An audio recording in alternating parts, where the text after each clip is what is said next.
നമസ്കാരം.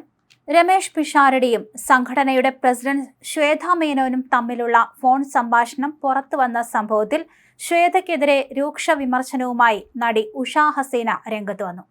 പാവപ്പെട്ട അമ്മയിലെ അംഗങ്ങളെ സഹായിക്കാനും അവർക്ക് വെൽഫെയറും ഇൻഷുറൻസും കൈനീട്ടവും നൽകാനുമൊക്കെയാണ് ലാലേട്ടനും മമ്മൂക്കയും അമ്മയുടെ ഒപ്പം നിൽക്കുന്നത്. കൈനീട്ടം 1500 രൂപയിൽ നിന്ന് 5000 രൂപയാക്കി കൂട്ടാൻ മുൻപും പ്ലാനുണ്ടായിരുന്നു. കോർപ്പറേറ്റുകളുടെ പണം അമ്മ മുമ്പും സ്വീകരിച്ചിട്ടുണ്ടെന്നാണ് ഇവർ ആരോപിക്കുന്നത്. അത് ഏത് കോർപ്പറേറ്റുകളാ?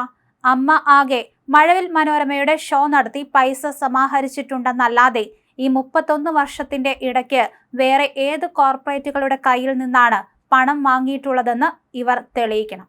ചുമ്മാ ആരോപിക്കരുത്. അതേസമയം ഞാൻ പിഷാരടിയുടെ ഈ വോയിസ് കേട്ട ദിവസം തന്നെ വിളിച്ചിരുന്നു. പക്ഷേ ആള് ഭയങ്കര ഡൗൺ ആണ്. ഫോൺ എടുത്തില്ല. ഇന്നലെയും ഞാൻ മെസ്സേജ് അയച്ചിട്ടുണ്ട്. എല്ലാവർക്കും വലിയ വിഷമമുണ്ട്.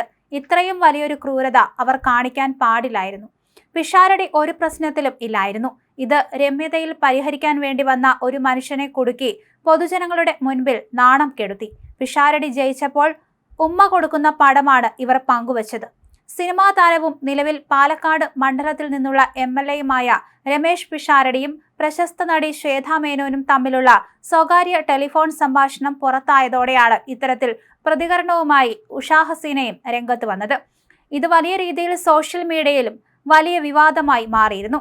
അമ്മ സംഘടനയുമായി ബന്ധപ്പെട്ട ആഭ്യന്തര വിഷയങ്ങൾ ചർച്ച ചെയ്യുന്നതിനിടയിൽ ഇരുവരും നടത്തിയ ഫോൺ കോളിലെ ചില ഭാഗങ്ങളാണ് ഇപ്പോൾ ഇന്റർനെറ്റിൽ കാട്ടുതീ പോലെ പ്രചരിക്കുന്നത്. പുറത്തു വന്ന ഓഡിയോ ക്ലിപ്പിൽ രമേഷ് പിഷാരടി ശ്വേതാ മേനോനോട് നിലവിൽ എവിടെയാണെന്ന് അന്വേഷിക്കുന്നുണ്ട്. താൻ കൊച്ചിയിലെ ക്രൗൺ പ്ലാസ ഹോട്ടലിൽ ഉണ്ടെന്ന് ശ്വേത മറുപടി പറയുന്നു. അവിടെ എന്താണ് പരിപാടിയെന്ന് പിഷാരടി വീണ്ടും ചോദിക്കുമ്പോൾ ഇന്ന് വൈകിട്ട് എന്റെ ഹസ്ബൻഡ് വരും എന്നാണ് ശ്വേത നിഷ്കളങ്കമായി പറയുന്നത്. എന്നാൽ ഇത് കേട്ടയുടൻ രമേഷ് പിഷാരടി വഷളൻ രീതിയിൽ ചിരിക്കുകയും അപ്പോൾ ഭർത്താവ് വന്നിട്ടാണോ പരിപാടി എന്ന് വ്യക്തമായ ദ്വയാർത്ഥത്തിൽ ചോദിക്കുകയും ചെയ്തു. താൻ ഉദ്ദേശിച്ചത് ഭർത്താവ് ബോംബെയിൽ നിന്നും എത്തുന്ന കാര്യമാണെന്ന് ശ്വേത ഫോണിൽ വ്യക്തമാക്കുന്നുണ്ടെങ്കിലും പിഷാരടി തന്റെ വഷളൻ ചിരിയും കമന്റുകളും ആവർത്തിക്കുകയാണ് ചെയ്യുന്നത്. താൻ വളരെ സ്ട്രെയിറ്റ് ഫോർവേഡ് ആയ വ്യക്തിയാണെന്നും ഇത്തരം വളഞ്ഞ തമാശകൾ മനസ്സിലാക്കാൻ തനിക്ക് അറിയില്ലെന്നും ശ്വേത പറയുമ്പോൾ സാരമില്ല, നമുക്ക് ശരിയാക്കാം, ഹസ്ബൻഡ് വന്നിട്ട് പോകട്ടെ എന്നാണ് പിഷാരടി മറുപടി പറയുന്നത്. ഇതാണിപ്പോൾ വലിയ രീതിയിൽ സ്ത്രീ വിരുദ്ധതയായി വ്യാഖ്യാനിക്കപ്പെടുന്നത്.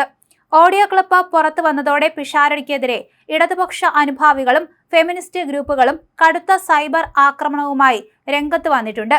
കോംറേഡ്സ് ഇൻ ഐഡിയ അടക്കമുള്ള CPM അനുകൂല പേജുകളിൽ പിഷാരടിയെ കടുത്ത സ്ത്രീവിരുദ്ധനായും അധിക്ഷേപിച്ചുകൊണ്ട് പോസ്റ്റുകൾ പ്രത്യക്ഷപ്പെട്ടു കഴിഞ്ഞു. രാഷ്ട്രീയ എതിരാളികൾക്ക് വീണുകിട്ടിയ വലിയ ആയുധമായി ഈ വിവാദം മാറിയിരിക്കുകയാണ്. പാലക്കാട് നിയമസഭാ തെരഞ്ഞെടുപ്പിൽ ജനവിധി നേടിവന്ന ഒരു ജനപ്രതിനിധിക്ക് ഒട്ടും ചേർന്നതല്ല ഇത്തരം പെരുമാറ്റമെന്നാണ് ഇടത് പ്രൊഫൈലുകളുടെ പ്രധാന വാദം. സിനിമയിലെ കോമഡി സ്റ്റേജുകളിൽ കാണിക്കുന്ന ചരടുവലികളും വഷളൻ തമാശകളും സ്വന്തം സഹപ്രവർത്തകയോട് ഫോണിൽ കാണിക്കുന്നത് MLA പദവിക്ക് അപമാനമാണെന്നും ഇവർ ആരോപിക്കുന്നുണ്ട്.